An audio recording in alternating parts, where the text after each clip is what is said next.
નમસ્કાર દર્શક મિત્રો, શિખર ભારતના ડિજિટલ પ્લેટફોર્મ પર આપનું સ્વાગત છે। વાત કરીએ આજના દિવસની। આજે 22 જાન્યુઆરી એટલે શ્રી રામ મંદિર જે અયોધ્યામાં બન્યું એની પ્રાણ પ્રતિષ્ઠાને આજે 1 વર્ષ પૂર્ણ થયું છે। ત્યારે ડેપો પાછળ નારાયણનગર જે આવ્યું છે ત્યાં આજે શ્રી રામેશ્વર મહાદેવ મંદિરની પ્રાણ પ્રતિષ્ઠાની સ્થાપના થઈ છે। એ પ્રત્યેરૂપ આજે એ લોકો દ્વારા એક મહાપ્રસાદીનું આયોજન કરવામાં આવ્યું છે, જેના અમે દ્રશ્યો તમને બતાવવાનો પ્રયાસ કરીશું। જે પ્રકારના જોઈ રહેશો કે પ્રાણ પ્રતિષ્ઠા નિમિત્તે વોર્ડ 19ના કોર્પોરેટર અલ્પેશભાઈ લીંબચિયા પણ હાલમાં અહીંયા ઊભા છે, એમની સાથે પણ આપણે ચર્ચા કરવાનો પ્રયાસ કરીશું।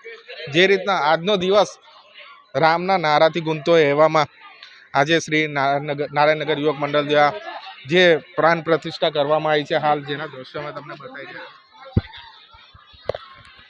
આપની સાથે વોર્ડ 19ના કાઉન્સિલર અલ્પેશભાઈ પણ છે, અલ્પેશભાઈને પણ વાત કરીશું।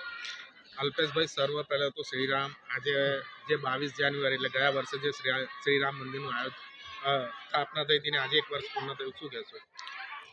આજ રોજ નારાયણનગર ખાતે મારા વિસ્તારમાં રામેશ્વર મહાદેવની પ્રતિષ્ઠા રાખેલી છે અને પ્રસાદીનું આયોજન કરેલું છે એના યુવાનો દ્વારા અને સોસાયટીના લોકો દ્વારા। જ્યારે 22 જાન્યુઆરી 2024ના રોજ અયોધ્યા ખાતે રામલલ્લાની પ્રાણ પ્રતિષ્ઠા થઈ હતી અને આજનો દિવસ 1 વર્ષ થયું છે અયોધ્યાજી ખાતે બી જ્યારે રામ મંદિરની પ્રાણ પ્રતિષ્ઠા થઈ હતી। તો આ દિવસે એટલું જ કહેવા માંગીશ કે આખું નારાયણનગર રામમય થયું છે। જે રીતે 2024માં આખો દેશ રામમય થયો હતો, એ રીતે મારા વિસ્તારમાં આખું નારાયણનગર રામમય થયું છે। આજે તો આખા વિસ્તારની તો વાત છોડો, પણ આજે તો આખું વડોદરા રામલલ્લાના નામે છે, ઠેર લોકો રામજીના શોભાયાત્રાને બધું કાઢી રહ્યા છે। હોય જ ભાઈ, એમાં કોઈ પ્રશ્ન જ નથી કે રામ આખા દેશના સનાતન ધર્મના એક આસ્થા પુરુષ છે એટલે રામમય બધા જ થઈ શકે। દર્શક મિત્રો, જે રીતના તમે વોર્ડ 19ના કાઉન્સિલર અલ્પેશભાઈ દ્વારા કહેવામાં આવ્યું છે કે જે રીતના આપણે સનાતન ધર્મને લઈને ચાલતા હોય, એવામાં નારાયણનગર યુવક મંડળ દ્વારા જે મહાપ્રસાદીનું આયોજન કરવામાં આવ્યું હતું એના પણ અમે દ્રશ્યો બતાવીશું।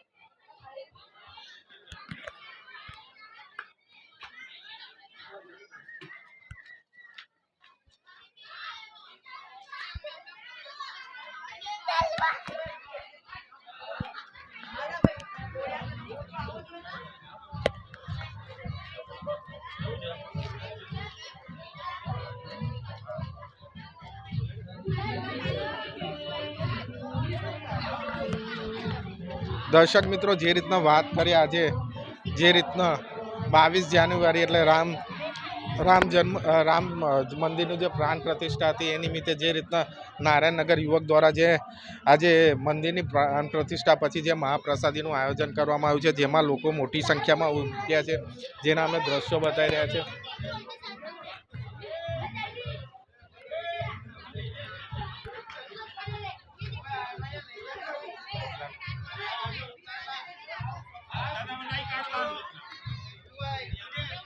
જે રીતના તમે દ્રશ્યો જોઈ રહ્યા છો કે જે યુવક મંડળ દ્વારા પણ ખૂબ સારી રીતના એવી ઉત્સાહભર્યા રીતના આ લોકો આજે પ્રસાદી વિતરી રહ્યા છે।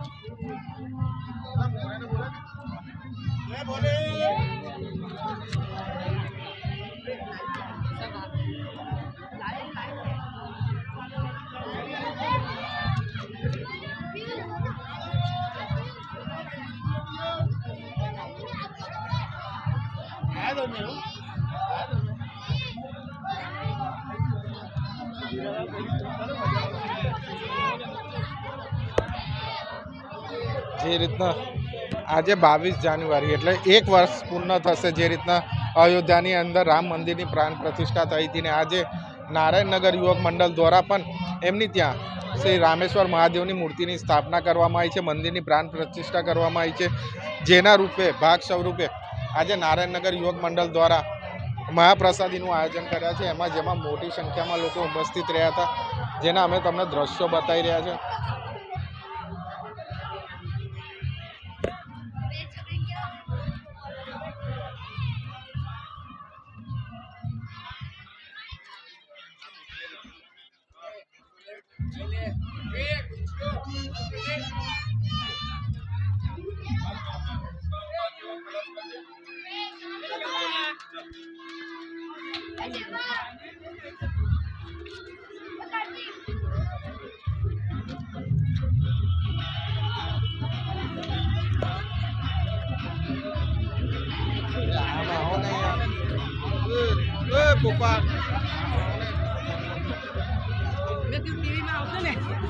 ચાલુ છે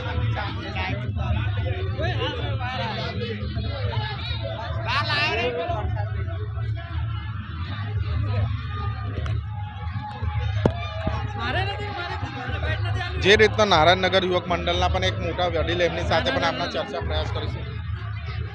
શું કેવું છે આજે નારાયણનગર યુવક મંડળ દ્વારા? નારાયણનગર યુવકના મંડળના છોકરાઓ, હા, નારાયણનગરના જે નાના મોટા છોકરાઓ છે અને યુવા મોરચાના જે ભાઈઓ છે અને જોડે જોડે એમની સાથે એક બહેનો પણ હતી. આ રામજી નગરના આજના દિવસના ઉદ્ઘાટન છે અને આજે 22 તારીખ છે. અયોધ્યામાં બી રામ મંદિરનું જ્યારે સ્થાપના થઈ હતી એ દિવસને લઈને આ મહાદેવનું નામ પણ રામેશ્વર મંદિરના નામે રાખ્યું રહ્યું. આ લગભગ 500,000 માણસ હશે, 1700 જેવું છે, 1700 જેવું છે.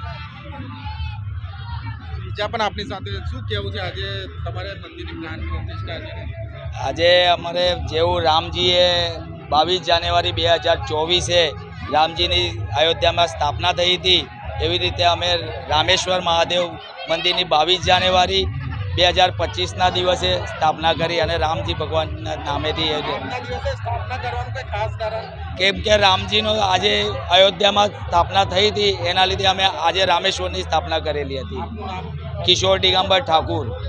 દર્શક મિત્રો, જે રીતના વાત કરીએ કે જે એમના યુવક મંડળ હતા કિશોરભાઈ, એમનું કહેવું પણ હતું કે જે રીતના ગયા વર્ષે 22 જાન્યુઆરી 2024ના દિવસે જે રામ મંદિરની સ્થાપના થઈ હતી એ પ્રત્યારૂપ આ લોકો દ્વારા પણ આજે મંદિરની સ્થાપના કરવામાં આવી છે, જેના દ્રશ્યો અમે તમને બતાવી રહ્યા છે.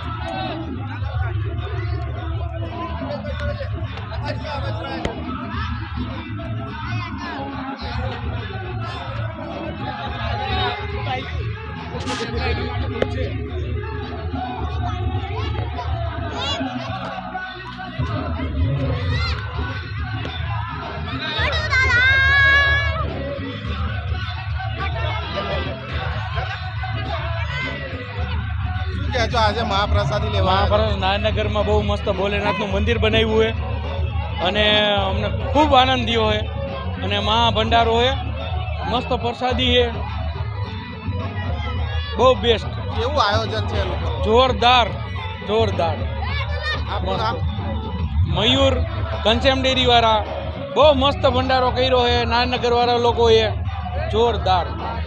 દર્શક મિત્રો, જે લોકો પ્રસાદી લેવાયા છે એમના દ્વારા પણ એવું કહેવામાં આવ્યું છે જે પ્રસાદીનું કરવામાં આવી છે જે ખૂબ સરસ રીતે કરવામાં આવી છે, આયોજન ખૂબ સારું છે, જેના દ્રશ્યો અમે બતાવી રહ્યા છે.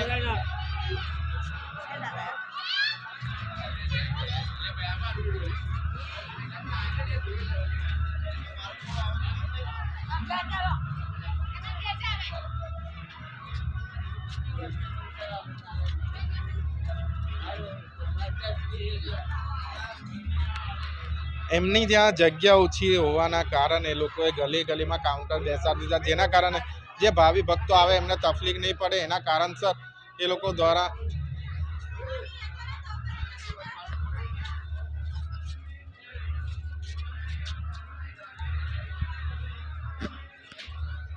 દ્વારા ગલી ગલીની અંદર પ્રસાદીનું કાઉન્ટર મૂકી દેવામાં આવ્યું છે, જેના કારણે પ્રસાદી લેતા ભાવિ ભક્તોને તકલીફ ના પડે તેનું પણ ખાસ પ્રકારે ધ્યાન રાખવામાં આવ્યું છે, જેના દ્રશ્યો બતાવી રહ્યા છે.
જે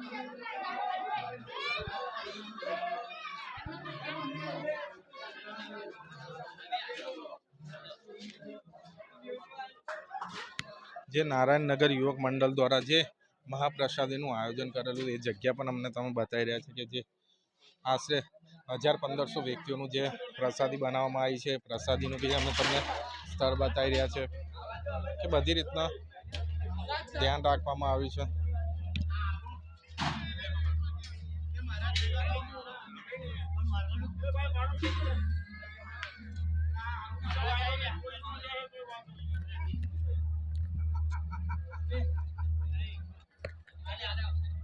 આ માણસ દાદાગીરીથી બેઠો છે.